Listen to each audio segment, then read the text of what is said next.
If you're new to Conan Exiles, or even if you've been playing a little while but you haven't ventured past New Beach, so to say, or past the desert, it can seem a little scary at first. I remember when I was new, we super prepared for our journey past New Asgard to the Frozen Bridge where we built one of our second bases. And we journeyed from like over by Death Whisper ruins, so all across the lands, and we're on an active PvP server. It was terrifying.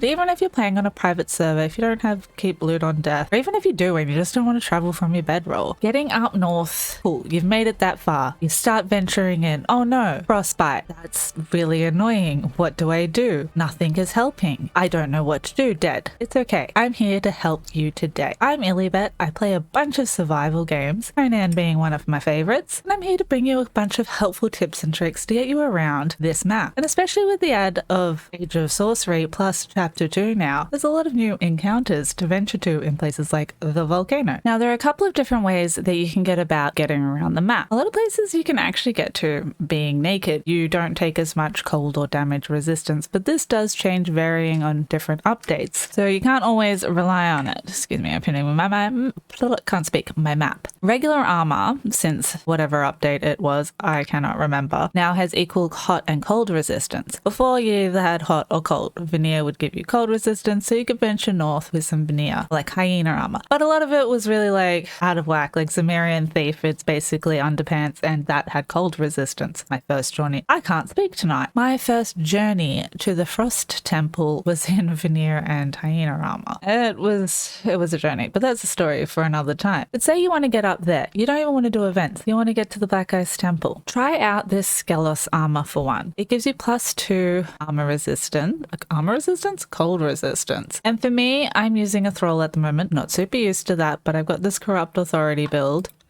It's going alright. He's doing a bunch of the work for me. But this armor helps out a lot because with all of it combined, in theory, it's 50 plus damage for him, plus my agility weapon when I'm using it, and concussive damage for knocking out thralls. So going out and getting thralls, excellent. Plus it's light enough if you have not even an encumbrance build to just keep it in your pocket and chuck it on. So I highly recommend making this. Sorcerers, drop the recipe. If you did Grave Matters events, you'll have the recipe. I think some of the events are like the summoning place and stuff, drop it. Not 100%. I do know Sorcerers drop it for sure. If you've seen my dungeon rating guide kind of run through thing of dungeons, you would have seen how to get some of these other endgame armor recipes. If not, I'll link it up above. Now these are pretty special. As I said, most armor comes with even stats. This is Dragon armor is excellent. If you're just getting about killing stuff, just doing stuff in medium temperatures, it's got some of the best armor, specially made with the good armor. Build right? I never remember what they're called. That one. But if you get the Redeem Legion from this guy, the Black Keep, you'll get the Redeem Legion as soon as you put in a named armor up, preferably that one, like I said. And that's going to give you +2. So you can get around, even though it's a little bit less. This just has a weight reduction kit on it, so like was made with the same guy. It's like 50 less armor, which isn't horrible for having like being able to go from the cold to the snow like pretty well. But depending on your build, it might not go with that. But if you do happen to be taking a thrall around with you rather than zombies, you can always change out armor with them or switch out certain pieces. And now because my armor that I'm wearing has more cold resistance, if I was sent to go to the volcano, I'd get a lot more hot. They used to be slightly more consistent before the homogenization, and that even these torches, they gave you cold resist and the other ones made you hotter. Oh, I don't know, something like that. They shouldn't change things so much. Another great armor you can get from the Godbreaker dungeon or Khalil's stronghold right behind me is the Godbreaker armor.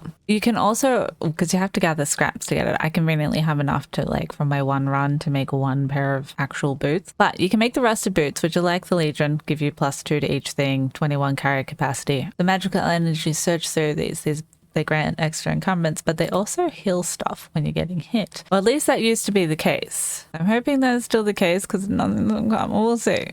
But I'm going to make these anyway because they help me have more carry capacity, even though I have an encumbrance spec the more I have in carry capacity, the more I can carry before I become over encumbered there and lose stamina. So that's beneficial to me. Now you can choose either to make Chilled Godbreaker or regular Godbreaker, depending. So yeah, Chilled Godbreaker is going to keep you cool in the desert, but it takes a bunch of scraps and you have to make the rusted stuff first. And you need dragon powder and a bunch of other stuff, but it's totally worth it. This is a gas mask as well. But depending on what you build, like obviously they're not great to put on a thrall, but you can always whack them on the thrall for the extra armor. I'm going to make Chilled Godbreaker because I already have the cold. So that's going to help me balance that out. While they're cooking, I'm going to show you another fun thing that you can do if you don't have enough to make armor, you don't have good armor or whatever, you're just wearing regular armor, you're not level 60, you just want to adventure. You can eat food. Now you can go around and learn a bunch of recipes. You can make spice in an alchemist bench. I use the precision one because it's the cheapest, not the quickest, but if you care about that, whatever, I just set it going. And you can use bark to turn to spice. Alternatively, you can also grind things like fiber for spice in the grinder. And then you can go to your cooking station and cook some spicy things. You make some spicy food and eat that. You can also cook in your thing and get the recipe for iced tea. You will need to go learn herbal tea. You're gonna need to come to Mounds of the Dead, this particular mound, and touch cooking recipe 3. That's gonna teach you all this good stuff. Cleansing brew is kind of nice as well if you don't have a dancer. You have to drink a fair few of them. But you also get spice tea and herbal tea. In case you're not like a meat farmy type of person, you can turn the herbal tea into spice tea as well. But meaty mashups, also another solid food just for eating in general. It literally costs steak and like feral flesh raw, and it used to give you food and water, now it just gives you food. But it's cheap as hell. So it's a good recipe to come get, but it does seem like a bunch of effort. Fair enough. In my time in PvP, it's taught me efficient gaming gets to more gaming. So if you can get a bunch of this stuff without having to do farming, if that's not the thing you like to do, or cooking stuff or any of that, and you want to get to slaying monsters and exploring the map, that's right, I got you. It's stormy over here. The great city of Sepimaru, full of the stake men. Ooh, everyone's spawning in. A bit weird. Anyway, Sepimaru, as I was saying,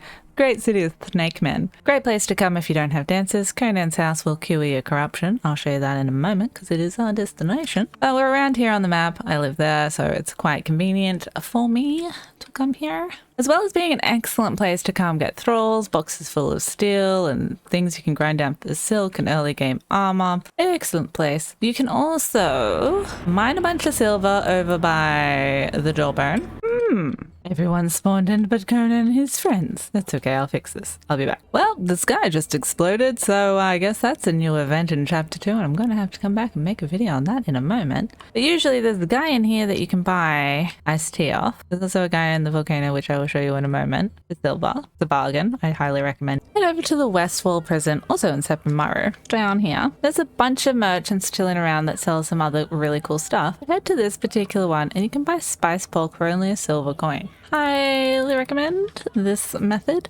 And obviously having good armor is going to help as well, but can get away in the volcano with just drinking water or purified water. Those are a couple of ways that you can get around the heat and cold restrictions that you might be facing. Try armor, try different ones for your build, try swapping out the different ones for heat temperatures with your thrall if you've got one of them following you, and then when you get to those locations you can always whack that armor on yourself and then change it up with them. It's how I get around most of the time. Carry other light armor on you. I like to use lightning kits anyway because it's basically the only thing that's worth it. Spicy food, spicy tea, iced tea.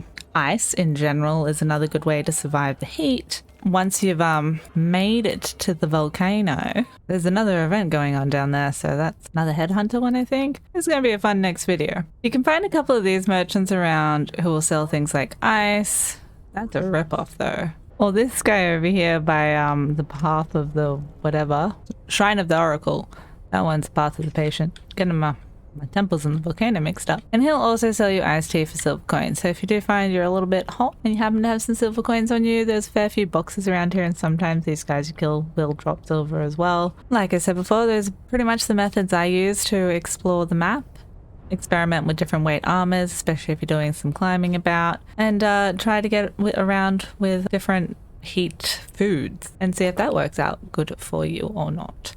Some people don't like that method because it expires. But you know, if you have to go around and get your body and you don't have spare armor, having some spicy meat or some cool stuff other than the ice that you need in your fridge. Although in an emergency, you can always eat some ice that's in your fridge and come to the volcano and get your stuff. But yeah, I digress. It's good to always have some backup stuff like that available. I get around with a couple of sets on me just to mix it up on the go. I hope you enjoy your adventuring. If you found any of this information helpful, please do subscribe and chuck up a like. It does help a bunch. Appreciate your watching. I'll see you next time. It's most likely going to be a video on all these fun new events. And I hope you have an excellent day, evening, night, whatever it may be, wherever you may be. Bye!